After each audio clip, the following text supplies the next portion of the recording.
ಶ್ರೀನಿವಾಸ. ಎಲ್ಲರಿಗೂ ನನ್ನ ನಮಸ್ಕಾರ. ನನ್ನ ಹೆಸರು ಪ್ರವತಿ. ಜಗನ್ನಾಥದಾಸರ ಅನುಗ್ರಹದಿಂದ ಅವರು ರಚಿಸಿರುವಂತಹ ಹರಿಕಥಾಮೃತ ಸಾರದಲ್ಲಿರುವ ವಿಭೂತಿ ಸಂಧಿಯ ಒಂದು ಪದ್ಯ, ಅದರ ತಾತ್ಪರ್ಯವನ್ನು ನಾವು ನೋಡೋಣ. ಧಾತುಗಳೇ ಸಪ್ತಾವರಣ, ಉಪವೀಥಿಗಳೇ ನಾಡಿಗಳು, ಮದಗಳು ಯೂಥಪಗಳು, ಸುಷುಮ್ನ ನಾಡಿಯೇ ರಾಜಪಂಥಾನ, ಈತನೂರುಹಗಳೇ ವನಂಗಳು, ಮಾತರಿಶ್ವನು ಪಂಚರೂಪದಿ, ಪಾತಕಗಳೆಂಬರಿಗಳನ್ನು ಸಂಹರಿಪ ತಳವಾನ. ಧಾತುಗಳೇ ಸಪ್ತಾವರಣ ಅಂತ ಹೇಳಿದ್ರೆ, ಈ ಪದ್ಯದಲ್ಲಿ ಜಗನ್ನಾಥದಾಸರು ನಮ್ಮ ಶರೀರವನ್ನ ನಗರಕ್ಕೆ ಹೋಲಿಸ್ತಿದ್ದಾರೆ. ಧಾತುಗಳೇ ಸಪ್ತಾವರಣ ಅಂತ ಹೇಳಿದ್ರೆ, ಸಪ್ತಾವರಣ ಅಂತ ಹೇಳಿದ್ರೆ 7 ಕೋಟೆಗಳು ಅಂತ. ಅಂದ್ರೆ ಒಂದು ಪಟ್ಟಣದಲ್ಲಿ, ಒಂದು ನಗರದಲ್ಲಿ 7 ಕೋಟೆಗಳಿರತ್ತೆ ಅಲ್ವಾ? ಅದೇ ರೀತಿಯಾಗಿ ನಮ್ಮ ಶರೀರದಲ್ಲಿ ಯಾವುದು 7 ಕೋಟೆಗಳು ಅಂತ ಹೇಳಿದ್ರೆ ಧಾತುಗಳು ಅಂತ ಹೇಳಿದ್ರೆ, ಈ ಸಪ್ತ ಧಾತುಗಳೇ 7 ಕೋಟೆಗಳು. ಯಾವುದು ಅಂತ ಹೇಳಿದ್ರೆ ತ್ವಕ್, ಚರ್ಮ, ಮಾಂಸ, ರುಜಿರ, ಮೇಧಸ್ಸು, ಅಸ್ಥಿ, ಮಜ್ಜೆ. ಹೀಗೆ ಇವು ಸಪ್ತಧಾತುಗಳು. ಈ ಸಪ್ತಧಾತುಗಳೇ ನಮ್ಮ ಶರೀರದಲ್ಲಿರುವ 7 ಕೋಟೆಗಳು. ನಂತರ ಉಪವೀಥಿಗಳೇ ನಾಡಿಗಳು. ಅಂದ್ರೆ ಒಂದು ನಗರದಲ್ಲಿ ಅನೇಕ ಅಡ್ಡ ರಸ್ತೆಗಳಿರತ್ತೆ ಅಲ್ವಾ? ಅದೇ ನಮ್ಮ ಶರೀರದಲ್ಲಿ ಯಾವುದು ಅಂತ ಹೇಳಿದ್ರೆ ನಮ್ಮ 72,000 ನಾಡಿಗಳಿವೆ ಅಲ್ವಾ? ಆ 72,000 ನಾಡಿಗಳೇ ನಮ್ಮ ಶರೀರದಲ್ಲಿರುವಂತಹ ಅನೇಕ ಅಡ್ಡ ರಸ್ತೆಗಳು.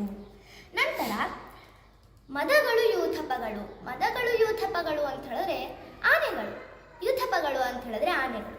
ರಾಜನ ಅರಮನೆಯಲ್ಲಿ ಆನೆಗಳಿರತ್ತೆ ಅಲ್ವಾ? ಅದೇ ನಮ್ಮ ಶರೀರದಲ್ಲಿ ಯಾವುದು ಅಂತ ಹೇಳಿದ್ರೆ ಮದಗಳು ಅಂತ ಹೇಳಿದ್ರೆ ನಾನೇ, ನನ್ನದು, ನನ್ನ ಬಂಧುಗಳು, ನನ್ನ ಮನೆ ಅನ್ನೋ ಒಂದು ಮದ ಏನಿದೆ ಅಲ್ವಾ?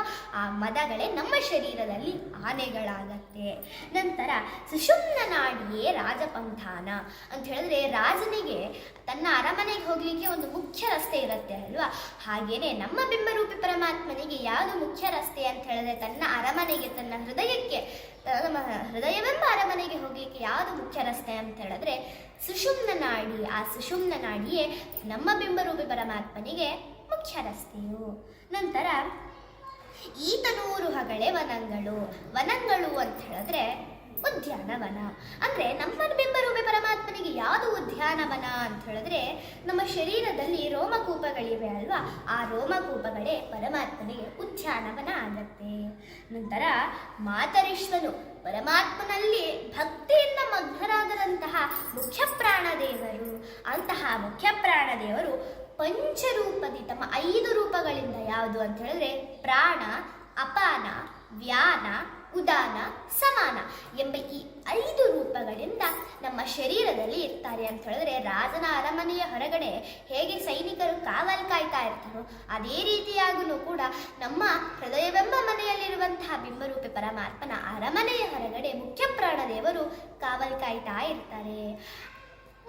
ಇಲ್ಲಿ ಪಂಚರೂಪಗಳಿಂದ ಮುಖ್ಯ ಪ್ರಾಣದೇವರು ಏನೇನ್ ಮಾಡ್ತಾರೆ ಅಂತ ಹೇಳಿದ್ರೆ, ಪ್ರಾಣ, ಮುಖ್ಯ ಪ್ರಾಣದೇವರು ನಮ್ಮ ಹೃದಯದಲ್ಲಿ ಇದ್ದುಕೊಂಡು ಉಸಿರಾಟದ ಕೆಲಸವನ್ನ ಮಾಡಿಸ್ತಾರೆ. ಅಪಾನ ವಾಯುದೇವರು ಏನ್ ಮಾಡ್ತಾರೆ ಅಂತ ಹೇಳಿದ್ರೆ ಮೂಗಿನಲ್ಲಿ ಇರುವಂತಹ ಕೆಟ್ಟ ಗಾಳಿಗಳನ್ನ ಆಚೆ ಹಾಕ್ತಾರೆ. ನಂತರ ವ್ಯಾನ ದೇವರು ನಮ್ಮ ಸಂಪೂರ್ಣ ಶರೀರದಲ್ಲಿ ಇದ್ದುಕೊಂಡು ರಕ್ತ ಸಂಚಾರವನ್ನ ಮಾಡಿಸ್ತಾರೆ. ಮತ್ತೆ ಉದಾನ ವಾಯುದೇವರು ನಮ್ಮ ಕಂಠದಲ್ಲಿ ಇದ್ದುಕೊಂಡು ಮಾತನ್ನ ಮಾತಾಡಿಸ್ತಾರೆ, ಶಬ್ದ ಬರೆಸ್ತಾರೆ ನಮ್ಮ ಬಾಯಿನಿಂದ. ನಂತರ ಪ್ರಾಣ, ಅಪಾನ, ವ್ಯಾನ, ಉದಾನ, ಸಮಾನ ವಾಯುದೇವರು ನಮ್ಮಿಂದ ಏನ್ ಮಾಡಿಸ್ತಾರೆ ಅಂತ ಹೇಳಿದ್ರೆ ಟೆಂಪರೇಚರ್ನ ಸಮಾನವಾಗಿ ಇಟ್ಟಿರ್ತಾರೆ. ನಮ್ಮ ಹೊಕ್ಕಳದಲ್ಲಿ ಇದ್ದುಕೊಂಡು ಟೆಂಪರೇಚರನ್ನು ಸಮಾನವಾಗಿ ಇಡ್ತಾರೆ.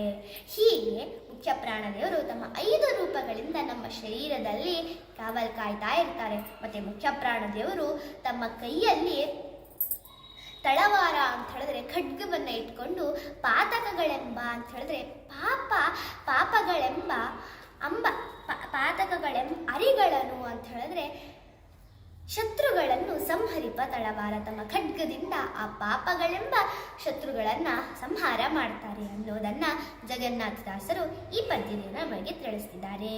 ಶ್ರೀಕೃಷ್ಣಾರ್ಪಣಮಸ್ತು, ಶ್ರೀಮಧ್ವೇಶಾರ್ಪಣಮಸ್ತು. ನಮಸ್ಕಾರ.